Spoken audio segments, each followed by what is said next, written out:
with many women taking a pay cut when they have children.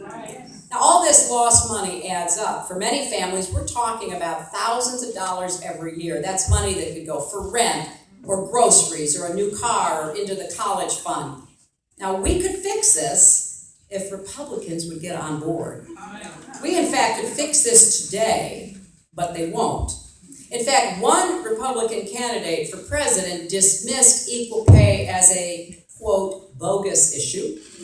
Another said Congress was, quote, wasting time worrying about it. One even said that efforts to guarantee fair pay reminded him of the Soviet Union. And to that I say, what century are we living in? But thankfully, the American people know the truth, and the truth is that when any parent is shortchanged, the entire family is shortchanged, and when families are shortchanged, America is shortchanged, and therefore, this is not a women's issue.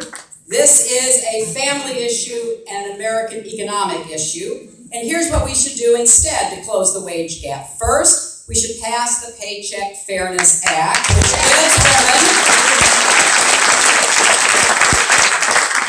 gives women the legal tools we need to fight discrimination at work. I introduced this legislation back in the Senate in 2005, and I kept sponsoring it again and again. Well, it's time to get this done once and for all. Second, we should promote pay transparency across our economy to ensure women have the information they need to negotiate fairly. You can't stand up for equal pay if you don't know whether you're paid equally. You remember the Lilly Ledbetter case, she didn't know for the longest that she wasn't being paid the same as her male co-workers doing the same jobs. Postings for new jobs or promotions should come with salary ranges. Large companies should report on how fairly or not they are compensating workers, male and female. And we should applaud those businesses and communities that are leading the way with best practices and real accountability. I think transparency when it comes to pay is our friend. The more we can bring it out from under the table and put it on top, the more information we can have to advocate for ourselves and advocate for each other. So it's about us. And it has to be about what we do together to restore faith and confidence and optimism in the future of the country we love. I want to end with a story. Some of you might remember we had a pretty vigorous campaign in 2008. Vaguely.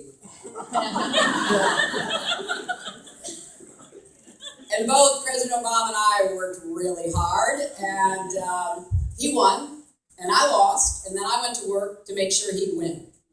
And I was so relieved.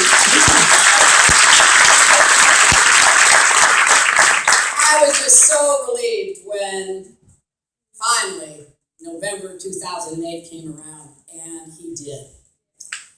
And then a few days after the election, my husband and I were taking a walk in a little forested area near where we live, and his phone went off.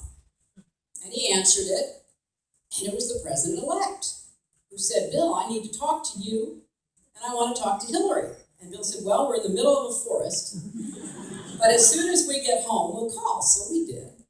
And the president-elect talked to Bill about ideas he had for the cabinet and economic problems that he was all of a sudden being confronted with that he hadn't even been told about to the extent they were.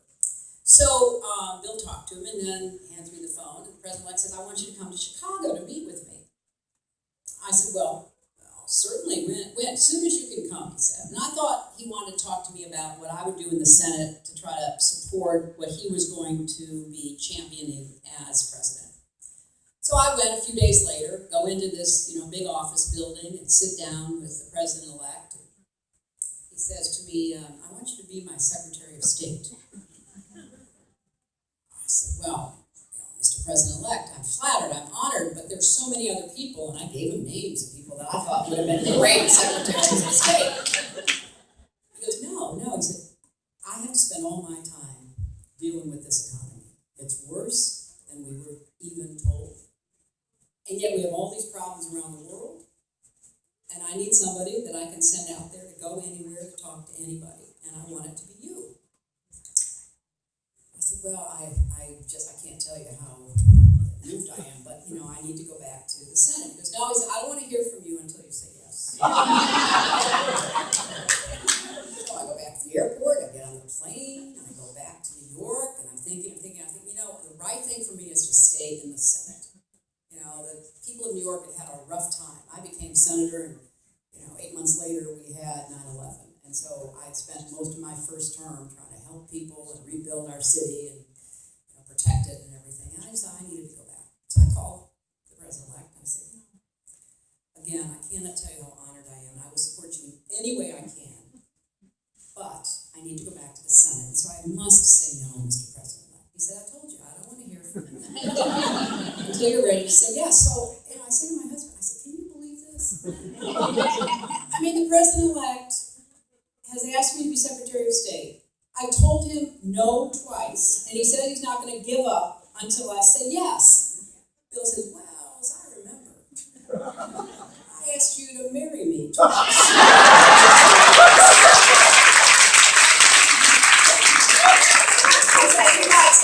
There's a pattern here. So I stayed up all night. And I thought, suppose it had been reversed and I'd been fortunate enough to win. And I wanted somebody to be in my cabinet that I knew I could rely on. And I had asked the president-elect. I would have wanted him to say yes, because the country was facing some very serious decisions. So I called him back the next day.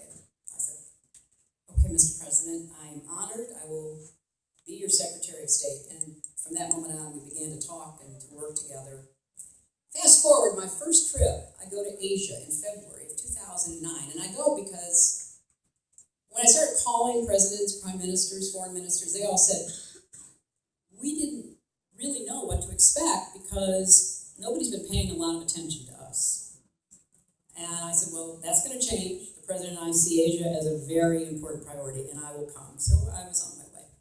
And one of the countries I was going to was Indonesia, and I agreed to do both the private meetings with the leaders and the press conferences, the kinds of things you see on TV, and to do a lot of what's called public diplomacy, where we would reach out to people and we would basically say, we care about you, we're back, we want to work with you, let's try to find ways that we can be partners and send a different message. So I agreed to go on this show in Jakarta called The Awesome Show. And it was the early morning show. And it was unlike anything I've even seen on our TV. And you see anything on our TV these days. People are jumping up and down, they're singing, they're dancing, and I'm sitting thinking, oh my gosh, I hope they don't ask me to sing or dance. But thankfully they didn't. They did an interview, and then they said to the audience, well, do anybody have any questions? So anyways, a hand was called on. So this person said, I want to ask you something. We followed your election. I found that people overseas followed our election in some ways closer than some Americans. Really followed it. And so this questioner says, we followed your election. It was really a hard-fought, long election, because our elections, as you know, last forever compared to most other countries which have elections. He said, and we saw you and President Obama going at it. He was saying bad things about you were saying bad things about him, and then all of a sudden you end up as the Secretary of State. How does that work? And I thought, this is a really serious question. Because in lots of places, you run against somebody and you lose, you can be exiled, imprisoned, or killed, not made Secretary of State. So I thought that there was a moment here that if I could, rev my brain up, I could say something that maybe would reach particularly young people, because Indonesia is a relatively young democracy. So I said, you're right. We ran a very hard campaign against each other. He won, I lost, and then I went to work for him because he and I shared many of the same positions about what should be done in the next presidency.